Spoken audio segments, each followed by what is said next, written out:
जितना भला है वो सब भगवान के भजन में है। अगर भजन नहीं किया तो भला नहीं हो सकता। काहे को बोझा लादे है चिंता का, अब आगे क्या होगा? वही होगा जो मंगल भवन रचे हैं। बिल्कुल विश्वास करो। सुनो भरत भावी प्रबल बिलख कहो मुनिनाथ, हानि लाभ जीवन मरण जस अपजस विधिहान। जो विधना ने लिख दिया छठी राव के अंक, राय घटे न तिल बढ़े रहुरे जीव निसंग। क्या चिंता करनी? चिंतन करो।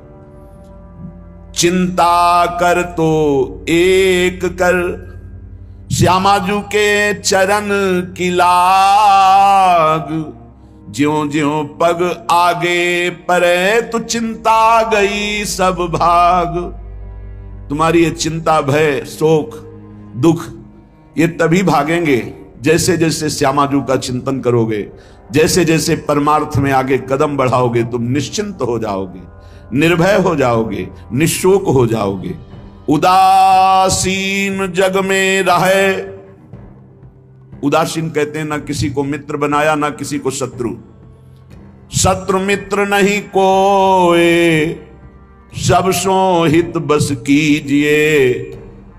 क्योंकि हरि अपनो है सोए। सब में विराजमान मेरे प्राण प्यारे हरि हैं। ये क्रूरा अपि पापिनो न तसताम संभास सदृश्याश्चये सर्वान वस्तुतया निरीक्ष परम स्वाराध्य बुद्धिर्मम। ये मेरे आचार्य का आदेश है। जो क्रूर हैं, पापी हैं, दुष्ट हैं, नीच हैं, वो तुम्हें दिखाई दे रहे। मेरी दृष्टि में आराध्य देव श्री राधा वल्लभ लाल, श्री कृष्णचंद्र जी सबके हृदय मंदिर में हम परमात्मा देखने के लिए चले हैं, ना कि क्रूर पापी दुष्ट निंदक देखने के लिए चले। हम साधना कर रहे हैं सब में परमात्मा का अनुभव करने के लिए। जड़ चैतन्य कछु नहीं दिखे, जहां दिखे तहां श्याम खड़े। ये सिद्धि है, ये साधना की परिपक्व अवस्था है कि अपने इष्ट को वासुदेवा स्वरमिति सामहात्मा सुदुर्लभा। हम उस मार्ग के पथिक हैं। सत्संग सुने तो बहुत सावधान होकर सुने।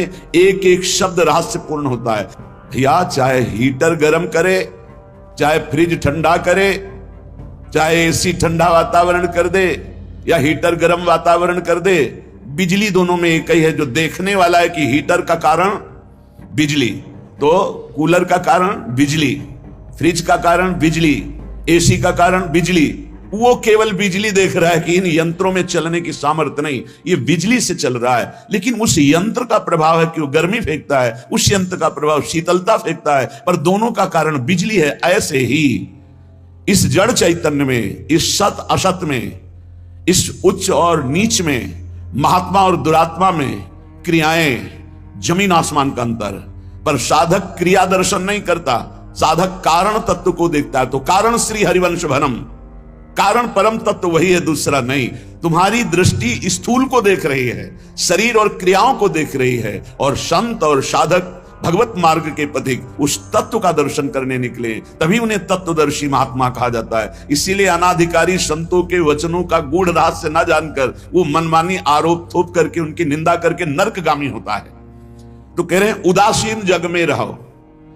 तुमसे कोई मित्रता का व्यवहार करे तो जय जय, और शत्रुता का व्यवहार करे तो जय जय, क्योंकि उसकी मति है। लेकिन मित्र और शत्रु व्यवहार है, लेकिन परमार्थ में नहीं। परमार्थ में वही परमात्मा तत्व उसके हृदय में बैठा है, वही परमात्मा तत्व मित्र के हृदय में बैठा है। तो उदासीन जग में रहे, शत्रु मित्र नहीं कोई, सबके हित की कीजिए। सबके हित की, सबका मंगल, ये परमार्थ के पथिक। ऐसे पापी से आपको बात नहीं करनी चाहिए, आपके यहां नहीं आना चाहिए। कौन पापी है? पापी कौन है? हमारी समझ में पापी उसे तुम कहते हो जो भूल गया है, अपने स्वरूप को भूल गया, भगवान का विस्मरण हो गया, वही माया के गर्त में गिर गया। तो हम लोगों का कार्य क्या है? भूले हुए को स्मृति प्रदान करना। ये जो ज्ञान है ये स्मृति प्रदान करता है। नष्टो मोहा स्मृति लब्धा तत्प्रसादान मयाच्युता। तो संतों के हृदय में बैठ के कौन बोलते हैं? गोविंद ही तो बोलते हैं। तो गोविंद की वाणी क्या करती? नष्टो मोहा, मोह का नाश करके और भगवत स्मृति जागृत कर दे। पापी से घृणा मत करो, उसका पाप दूर हो जाएगा तो महात्मा हो जाएगा। कोई दुरात्मा नहीं है, भूल है, भ्रम है, अज्ञान है, अविद्या है, इसका नाश हो जाए तो महात्मा ही है, वो परमात्मा ही है। यही बात समझने के लिए तो साधना की जाती है। इसलिए ना किसी से द्वेष करो, ना किसी से राग, ना किसी से अपनापन, ना किसी से परायापन, सब में एक श्री भगवान विराजमान है। ये जग सब है श्याम को, कासों की जय प्यार, कासों मानो बैरता वृथा होत है ख्वार। ये सारा संसार स्वयं श्याम सुंदर बने हुए हैं। मत्ता परतरम नान्यत किंचिदस्ति धनंजय, हे अर्जुन मेरे सिवा कुछ नहीं है, मैं ही मैं हूं। तो कह रहे फिर काहे को किसी से बैर करते हो, काहे किसी की निंदा करते हो। वो बैठा मुस्कुरा रहा है सच्चिदानंद की मैं छुपा छुपी का खेल खेल रहा हूं, तू पहचानने चला था, कहां पहचान पाया। मैं इस चादर को ओढ़े हुए जड़ चैतन्य की मैं ही विराजमान हूं, मुझको ढूंढ लो। संत खोजी होते हैं, क्या खोजते हैं? उसी परम तत्व को जो सब में विराजमान है। हरि इच्छा ही मानिए भली बात जो होए, जो बिगड़े सो जीव से ताको डारे धोए। उपासक अपने में कभी अहंकार न करे, जब अच्छे सद्गुण दिखाई दे तो हरि गुरु का प्रसाद है। अपने से गलती हो जाए तो उसे भगवान की इच्छा ना माने, ये हमारा अज्ञान है, हमारी गलती, हमारा दोष है, और उस दोष का प्रायश्चित करे, दंड दे, क्षमा ना करे। दूसरों को भले क्षमा कर दे, अपने मन को क्षमा ना करे। जो अपने मन को सब क्षमा करते, सब दूसरों के जरा से दोष को क्षमा नहीं कर सकते, अपने पहाड़ जैसे पाप को भी क्षमा कर देते। यहां सिद्धांत उल्टा है। परमार्थ का पथिक अपने राय भर के भी दोष को पहाड़ के समान मानकर उसका प्रायश्चित करता है, और दूसरे के पहाड़ के समान दोष को भी राय के समान भी नहीं मानता है। यह परमार्थ के पथिक का स्वभाव होता है। हमारे से अच्छा बन गया श्री गुरुदेव की कृपा, श्री लाडली जी की कृपा। बुरा हो गया ये मेरी गलती, मेरी वासना है, ये मेरा अहंकार है कहीं जो मेरे से गलती करवा दिया। यही बात गोस्वामी तुलसीदास जी कहते हैं। गुण तुम्हार समुझे निज दोषा, जय सब भांति तुम्हार भरोसा। सब प्रकार से आपके भरोसे है। जो गुण है वो हे हरि आपके प्रदत्त है, जो दोष है वो मैंने किया, मैं दोषी हूं। जो बिगड़े सो जीव सो ताको डारे धोए, उसका प्रायश्चित करे।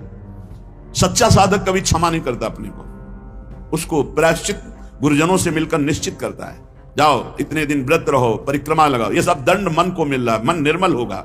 अपने पापों को तो प्रायश्चित नहीं करते, दूसरे की जरा सी गलती को पहाड़ जैसा वर्णन कर देते। ये भगवान के दास नहीं होते, ये भगवत विमुख जन होते हैं। उरहरि पेरक जो करे, जोई सब कुछ होई, जीव आपनो मान सुख, दुख देखे तब रोई। अगर आपके साथ कोई व्यवहार अनुकूल कर रहा है या प्रतिकूल, तो आप क्रिया को मत देखो अनुकूल प्रतिकूल, कारण तत्व को देखो। हृदय में बैठा हुआ और प्रेरक रघुवंश विभूषण भगवान प्रेरणा कर रहा है। क्यों? क्योंकि मुझे वह अनुकूल प्रतिकूल से ऊपर उठाना चाहता है। इसलिए अनुकूल प्रतिकूल परिस्थिति सांसारिक पुरुष को हर्ष या शोक देती है, लेकिन भक्त को या भगवत मार्ग के पथिक को नहीं, क्योंकि वो कारण तत्व को देखता है।